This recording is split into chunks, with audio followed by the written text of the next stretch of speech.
What happens when you put your hands on the most powerful man in Harlem? Most people get beaten. Some people disappear, but one Italian enforcer, he got something worse. September 1956. Cotton Club. Harlem, New York. A made man from the Genovese family walked up to Bumpy Johnson, put his hand on his shoulder, and squeezed hard enough to leave a mark. 3 seconds of contact. 12 years of consequences. This is the story of the punishment that never ended. September 21st, 1956. Saturday night, the Cotton Club is packed wall to wall. It's the kind of night where everyone who matters in Harlem shows up. Musicians, dancers, businessmen, hustlers, numbers runners, everyone. The air smells like expensive cigars, whiskey, and Chanel perfume.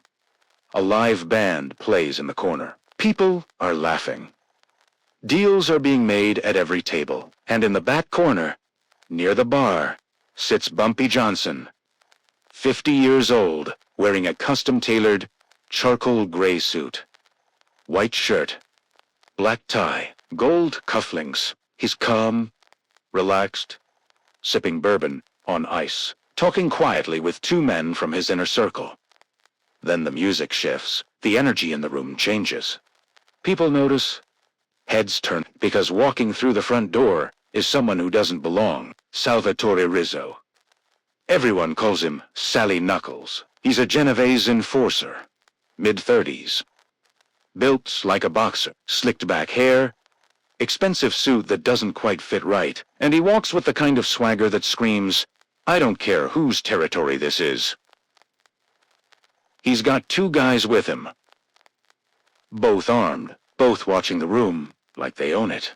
Sally walks straight across the floor, doesn't stop at the bar, doesn't acknowledge anyone, just heads directly toward Bumpy's table. The music's still playing, but conversations are dying out. People sense something's about to happen. By the time Sally reaches Bumpy's table, half the room is watching. Bumpy doesn't stand, doesn't even look up at first. He just takes another sip of bourbon. Slow, deliberate. Then he sets the glass down and finally meets Sally's eyes. Sally leans down. Close. Too close. And without asking, without any respect, he puts his hand on Bumpy's left shoulder. Fingers dig in. Hard. It's not a friendly touch. It's a power move. A dominance play. And Sally says, loud enough for nearby tables to hear, "You think you run Harlem, Bumpy? Things are changing. From now on, you work with us." Vito says so. He squeezes Bumpy's shoulder one more time, then lets go, smiles, and walks away. Just like that.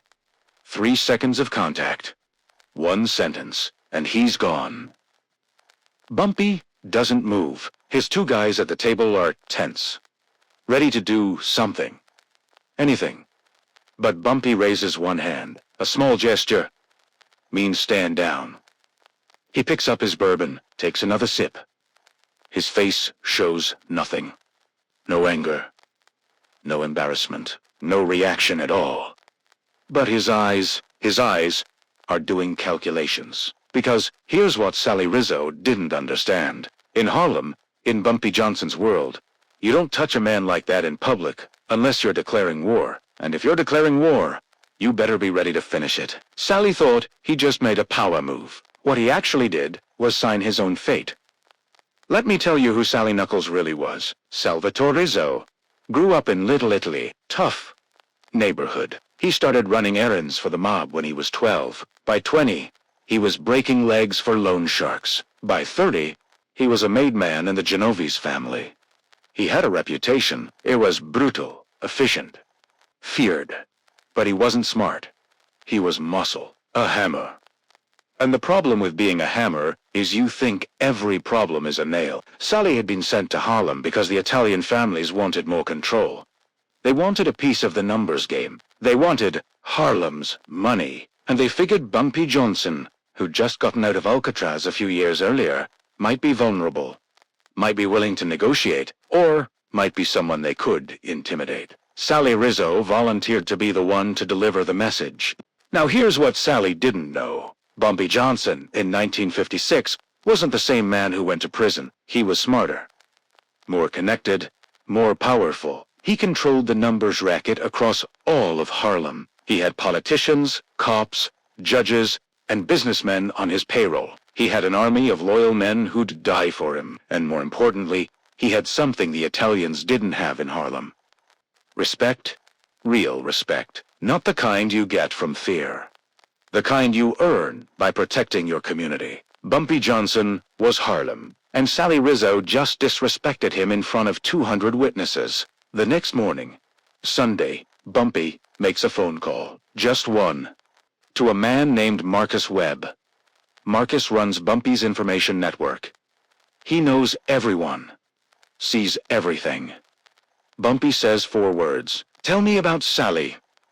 By Monday afternoon, Bumpy has a folder, thick, detailed, where Sally lives, who he works with, what bars he drinks at, what women he sees, what debts he has, what his family does, where his money comes from. Everything Bumpy spends 3 hours reading, taking notes, planning, and when he's done, he makes a decision. He's not going to kill Sally Rizzo. That would be too quick, too merciful. Instead, he's going to dismantle him, piece by piece, year by year, until Sally Rizzo wishes Bumpy had just put a bullet in him that night at the Cotton Club. Phase 1 starts quietly. Sally's got side hustles, little operations the Genovese family doesn't even know about. He runs a card game in the Bronx, takes a cut from a bookmaking operation in Brooklyn, has a small loan sharking business on the side. Within 2 weeks, all of it's gone. The card game gets raided by cops who suddenly got a tip. The bookmaking operation loses 3 of its best runners to better offers from a mysterious competitor. The loan sharking clients, they all pay their debts in full overnight thanks to an anonymous benefactor. Sally doesn't know what's happening. He just knows money's tighter. His bosses aren't happy, but he doesn't connect it to Bumpy. Not yet. By October, Sally's girlfriend leaves him. No explanation. Just packs her bags and moves to Philadelphia. Turns out she got a job offer. Better pay, better life. Courtesy of one of Bumpy's business contacts. Sally's confused, angry, but he moves on. Then his younger brother, who works in a warehouse, gets fired. Company says they're downsizing. Truth is, the warehouse owner got a call from someone very persuasive. Someone who made it clear that employing a Rizzo was bad for business. Sally's brother can't find work anywhere in New York. He ends up moving to Chicago. Sally's family is fracturing, and he still doesn't see the pattern. November, Sally gets into a fight at a bar in Little Italy. Some guy bumps into him. Words are exchanged. Punches are thrown. Normally, this is nothing, but T-Stein cops show up in 2 minutes. Sally gets arrested, spends the night in jail, gets fined. His reputation takes a hit. The Genovese family starts asking questions. Why is their enforcer getting sloppy? Why is he attracting attention? Sally swears it was bad luck, but his bosses don't believe in luck. They believe in competence, and Sally's starting to look incompetent. December. One of Sally's crew members, a guy named Tommy, gets caught skimming money. Normally, this would be handled internally. But someone tips off Sally's captain. Tommy gets a beating, then gets kicked out of the family. Tommy swears he didn't skim anything, says someone set him up, but nobody listens. Sally loses his best guy. His crew is weaker, his operations are slower, and his bosses are watching him even closer now. 1957, January. Sally's car gets stolen. He reports it to the cops. They find it 3 days later, completely stripped. Engine gone, tires gone, seats ripped out, just a shell. Insurance company says it's suspicious, denies his claim. Sally has to buy a new car out of pocket. Money's getting tighter. February, Sally's apartment gets broken into. Nothing valuable is stolen. Just his documents. Birth certificate, social security card, banking records, personal letters. Sally panics. changes all his locks, moves to a new place. But the damage is done. His identity's been compromised. He spends months dealing with bureaucracy. Sally's mother gets sick. She needs surgery, expensive surgery. Sally tries to help, but suddenly, every bank he goes to denies him a loan. His credit's been destroyed. Someone's been feeding false information into the system. Sally has to borrow money from the family. Now he's in debt. Now he's vulnerable. His mother gets the surgery. She survives, but Sally's drowning financially and emotionally. By summer of '57, Sally's starting to realize something's wrong. This isn't bad luck. This is systematic. Someone's targeting him. And slowly, piece by piece, he starts to figure it out. He remembers that night at the Cotton Club. The way Bumpy Johnson looked at him. The silence after he walked away. And Sally understands. He went to his captain, told him everything. Begged for help. The captain listens, then says, "You put your hands on Bumpy Johnson in public. In his territory, in front of witnesses." What did you think was going to happen? The captain makes it clear. The Genovese family isn't going to war with Harlem over one enforcer's ego. If Sally wants this to stop, he needs to apologize. Publicly. Sally refuses. He's got pride. He's a made man. He doesn't apologize to anyone. Especially not to some black gangster from Harlem. So the captain shrugs and says, "Then you're on your own. Don't bring this mess back to us." Sally's cut off. Not officially, but effectively. The family stops giving him work, stops protecting him. He's isolated. 1958. Sally's broke. He's lost his apartment. Living in a cheap boarding house. Can't afford new suits. Can't afford to eat at the places he used to eat. He tries to rebuild. Starts small hustles. Porro, every time he gets something going, it collapses. A truck full of stolen goods, intercepted by cops. A drug deal, the buyer never shows up. A protection racket, the business owners suddenly have new protection, better protection. Sally's reputation is destroyed. Nobody wants to work with him. Nobody trusts him. In the underworld, once you're labeled a liability, you're finished. 1959. Sally tries to leave New York. Thinks maybe he can start over in Boston. He gets there, finds a small operation willing to take him on. 2 weeks later, the operation gets raided. Everyone's arrested except Sally. He wasn't there that night. Pure luck, he thinks. But it's not luck. Bumpy's network stretches beyond Harlem, beyond New York.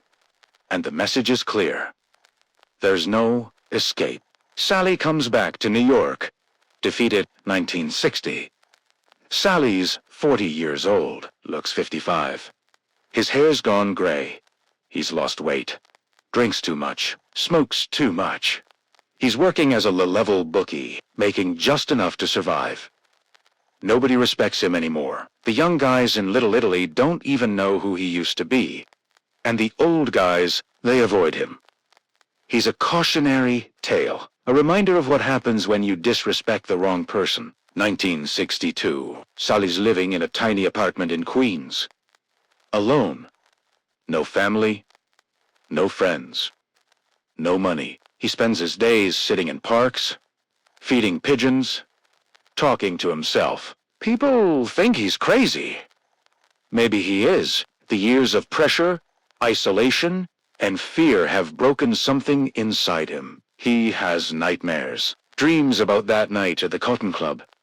About Bumpy Johnson's eyes. About the hand on the shoulder that destroyed his entire life. One night in 1963, Sally's sitting in a bar in Queens.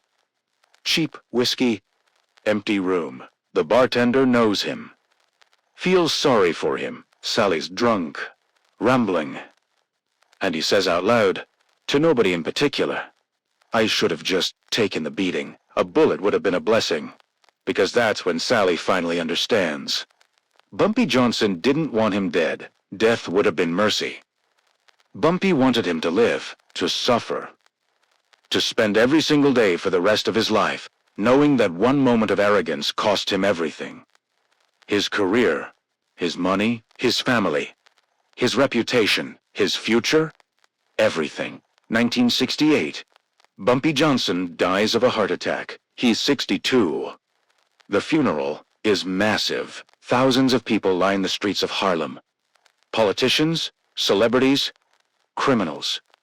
Everyone comes to pay respects. Sally Rizzo hears about it on the radio. He's 63 years old now. Still alive, still broken. And you know what he feels? Relief. For the first time in 12 years, he feels relief. Because the man who destroyed him is finally gone. But the damage is permanent. Sally's life is over. He's got nothing. No one. And in a twisted way, Bumpy Johnson's death is the final punishment. Because even in death, Bumpy wins. He's remembered, honored, legendary. And Sally's forgotten. Ghost. Sally Rizzo dies in 19... alone in a nursing home in New Jersey. No family at the funeral. No made men paying respects. Just a cheap casket and a city burial. The official cause of death is listed as heart failure, but anyone who knew the story understood the truth. Salvatore Rizzo died the moment he put his hand on Bumpy Johnson's shoulder. Everything after that was just his body catching up. So what's the lesson here? In the underworld, reputation is everything. And disrespect has consequences. But the real lesson is about power. Real power isn't about who can throw the hardest punch or fire the most bullets. Real power is about patience, strategy, control. Bumpy Johnson could have killed Sally Rizzo that night. One phone call, one bullet. Done. But that's not power. That's reaction. Power is making a man live with his mistake every single day for 12 years. Power is dismantling someone so completely that they beg for the mercy of death. Power is turning 3 seconds of contact into a lifetime of regret. And here's the thing. Sally Rizzo wasn't special. He wasn't the first man to disrespect Bumpy Johnson, and he wasn't the last. But his story became legend because it sent a message to everyone in New York. Touch Bumpy Johnson, and you don't just die. You disappear, not physically. Worse, you disappear from relevance, from respect, from memory. You become nothing, and nothing is worse than death. Because death is final. Nothing is eternal. That's what happened to the Italian enforcer who put his hand on Bumpy Johnson. Paid for Italiano not with his life, with everything else.